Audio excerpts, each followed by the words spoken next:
Salam sejahtera, terima kasih karena bersama dengan saya di Nazilin Unity Channel. Saudara-saudara sekalian, saya ceritakan kepada Anda semua, ini punca GRS tidak mau bekerja sama dengan BN di dalam PRN Sabah. Tapi sebelum itu, saya nak cerita juga bahwa dalam satu laporan, Barisan Nasional UMNO cukup kecewa dengan keputusan GRS untuk hanya memberikan lebih kurang 3 kerusi dalam pilihan raya negeri Sabah untuk ditandingi. Makna kata, GRS mungkin hanya memberikan kerusi yang benar-benar Barisan Nasional boleh menang, atau Barisan Nasional mungkin boleh kalah. Jadi itu sebabnya Barisan Nasional cukup terluka apabila GRS mencadangkan hanya 8 kerusi yang mungkin akan diberikan kepada UMNO atau Barisan Nasional untuk ditandingi di Sabah. Bayangkanlah, buat apa nak tanding kalau 8 saja, kata netizen. Tapi ini pula jawaban GRS mengapa mereka tidak mau bekerja sama dengan BN. Jadi, kalau BN sudah beri jawaban mereka terluka karena 8 kerusi sahaja yang diberi, GRS pula buka cerita kenapa tidak mau bekerja sama dengan BN di dalam PRN Sabah. Keunikan politik Sabah dan amalan demokrasi di negeri tersebut adalah punca. Gabungan Rakyat Sabah atau GRS tidak mahu bekerja sama dengan Barisan Nasional, katanya pengerusinya Datuk Seri Haji Jinor. Sebelum itu, seperti yang diketahui ramai, kalau tak silap, Datuk Seri Haji Jinor pernah menjadi ahli Barisan Nasional. Beliau juga pernah jadi ahli Bersatu. Jadi, dia sudah raun habis. Barisan Nasional pernah, Perikatan Nasional pernah, sekarang berada GRS. Jadi sebenarnya GRS pun dia pernah berkawan dengan Barisan Nasional, pernah juga berkawan dengan Perikatan Nasional. Kata Haji Ji, ini bukan baru berlaku di Sabah, Barisan Nasional, pembangkang, dan di peringkat pusat Barisan Nasional bersama. Ini biasalah dalam politik, terutama di Sabah. Katanya yang juga Ketua Menteri Sabah memetik berita harian. Sebelum kita teruskan ulasan kali ini, jangan lupa tinggalkan komen Anda dengan tanda pagar Kami Sayang Malaysia. Tapi sebelum itu, apa pendapat Anda? Adakah kemelut antara tiga Pakatan Harapan Barisan Nasional dan GRS ini akan menjadi punca mereka kalah? Sila tinggalkan komen Anda dalam ruangan komen. Sebelum itu izinkan saya kongsikan dulu kepada Anda semua, ini terapi imun Transfer Factor for Life, terapi imun yang meningkatkan daya imun badan kita sehingga 400%. Secara umum dan ringkasnya, apabila imun badan kita lemah, apabila imun badan kita jadi bodoh, apabila imun badan kita tidak lagi seimbang, kita tidak sembuh daripada penyakit, bahkan kita kena penyakit, akar penyakit bertumbuh di dalam tubuh badan kita. Lalu kita sengsara. Tapi terapi imun ini mengajar, mendidik, dan menguatkan imun badan kita serta menyeimbangkan imun badan kita, membuatkan imun badan kita mengenal mana satu lawan, mana satu penyakit, mana satu kawan dalam tubuh badan kita. Lalu imun badan itulah yang menyembuhkan kita daripada akar penyakit yang ada dalam tubuh badan kita. Cepat dapatkan produk yang hebat ini melalui nombor telefon saya yang tertera. Dan ingat, produk ini lulus KKM, diperakui oleh dokter-dokter di seluruh dunia dan di Malaysia, dan juga halal. Mungkin ini adalah jawaban kepada doa Anda selama ini untuk bebas daripada masalah kesehatan Anda. Jangan tangguh-tangguh, orang bertangguh selalunya rugi. Saudara-saudara sekalian,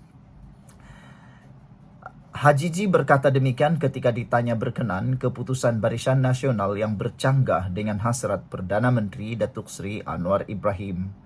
Mengulas lanjut, beliau berkata, GRS belum memutuskan sama ada gabungan itu benar-benar tidak akan bekerjasama dengan BN dan akan membuat pengumuman selepas dimuktamadkan. Beliau juga mengulangi komitmen bekerjasama dengan Pakatan Harapan, mengambil kira kerajaan Sabah dibentuk 2 gabungan itu. Itu terpulang kepada Barisan Nasional dan UMNO. Jika tidak mahu kerjasama, katanya lagi. Semalam, Presiden UMNO Zahid Hamidi mengesahkan UMNO Barisan Nasional menolak kerjasama dengan GRS, namun meneruskan kerjasama bersama Pakatan Harapan PH. Anwar masih mahu Barisan Nasional, GRS dan Pakatan Harapan bekerja sama dalam pilihan raya negeri Sabah. Sebelum kita berakhir, sila tinggalkan komen Anda. Berjayakah Anwar membentuk pakatan tiga segi ini? Sekian dulu, kita jumpa lagi. Bye-bye. Salam sejahtera, terima kasih karena bersama dengan saya di Nazilin Unity Channel. Politik Sabah mula jadi panas karena ada orang kata Dewan Undangan Negeri Sabah akan bubar minggu depan. Saya, kalau Anda tanya, saya boleh percaya. Sebab banyak clue menunjukkan Dewan Undangan Negeri Sabah mungkin akan dibubarkan pada minggu hadapan. Itu sebabnya saya kata saya boleh percaya. Walaupun belum ada tarik yang rasmi, tetapi banyak clue, banyak pendapat, banyak sumber, banyak maklumat sampai kepada berita pembacaan kita di media sosial maupun di dalam laporan-laporan akhbar menyatakan bahwa ada clue. Minggu depan Dewan Undangan Negeri Sabah akan bubar. Tapi semuanya itu masih bergantung kepada keputusan Ketua Menteri Sabah sendiri. Oke, kita tolak sendiri tarik itu dulu. Tariknya bila, itu lain cerita. Tapi paling panas ialah setiap gabungan yang ada di Sabah perlu ada calon ketua menteri mereka. Saya sebagai rakyat Sabah, saya mau tahu siapa calon ketua menteri setiap gabungan. Itu paling saya nak tahu. Sebab kemajuan negeri ini dipimpin atau dipacu oleh pemimpinnya. Tanpa ada pemimpin yang berpotensi, tanpa ada calon ketua menteri yang berpotensi, atau dengan kata lain seperti yang biasa kita dengar, posto boy, kita tidak akan dapat mengundi mereka. Jadi, kalau Barisan Nasional UMNO, mereka sudah ada calon. Secara terang-terangan, Bung Mukhtar Radin mencalonkan dirinya sebagai Ketua Menteri Sabah. Dia kata, semua orang sudah ada pernah jadi Perdana Ketua Menteri. Apa kata dia pula dicuba? Jadi saya rasa calon UMNO Barisan Nasional untuk Ketua Menteri Sabah ialah Bung Mukhtar. Manakala warisan pula sudah tentu satu-satunya yang boleh diketengahkan ialah Shafie Apdal. Dan saya rasa beliau masih relevan sebagai seorang Ketua Menteri Sabah. Karena pengalaman politiknya, bahkan sokongan beliau masih kuat. Tapi soalan paling penting pada petang ini, siapa calon Ketua Menteri daripada Perikatan Nasional? Itu yang kita nak tahu lah kan. Tapi sebelum itu, sebelum saya jawab siapa calon Ketua Menteri Sabah daripada Perikatan Nasional Bersatu, izinkan dulu saya untuk kongsikan kepada Anda semua. Ini terapi imun Transfer Factor for Life. Terapi imun yang meningkatkan daya imun badan kita sehingga 400% secara umum dan ringkasnya. Apabila imun badan kita lemah, apabila imun badan kita jadi bodoh, apabila imun badan kita tidak lagi seimbang, apabila imun badan kita mengganas daripada dalam badan kita, kita tidak sembuh daripada sebuah penyakit. Kita berulang-ulang kena penyakit, paling teruk sekali ialah penyakit itu berakar di dalam tubuh badan kita. Sedar-sedar saja kita sudah kronik. Tapi terapi imun ini mengajar, mendidik, dan menguatkan imun badan kita, serta paling penting sekali menyeimbangkan sistem imun badan kita supaya imun badan kita itu bukan sekadar kuat, bukan sekadar bijaksana, tetapi seimbang. Apabila imun badan kita jadi kuat, seimbang, bijaksana, imun badan itu akan mengenal mana satu lawan, mana satu penyakit, mana satu kawan dalam tubuh badan kita. Lalu, imun badan yang kuat, seimbang itulah yang akan menghapuskan akar-akar penyakit yang ada dalam tubuh badan kita. Selepas akar penyakit itu dihapuskan, jawabannya mudah, kita sembuh daripada penyakit tersebut. Cepat dapatkan produk yang hebat ini. WhatsApp saya di dalam nombor telepon yang tertera. Dan produk ini lulus KKM, halal, diperakui oleh dokter-dokter di seluruh dunia. Produk ini adalah penemuan paling bersejarah dalam dunia kedokteran abad ini. Kalau kau sudah lama, tuan-tuan dan puan-puan, sudah lama berdoa untuk masalah kesehatan Anda, mungkin ini yang Tuhan hantar jawaban kepada doa Anda selama ini. Oke, kita jawab sekarang. Siapa calon Ketua Menteri daripada Perikatan Nasional Bersatu? Dia jawab, sudah ada calon Ketua Menteri.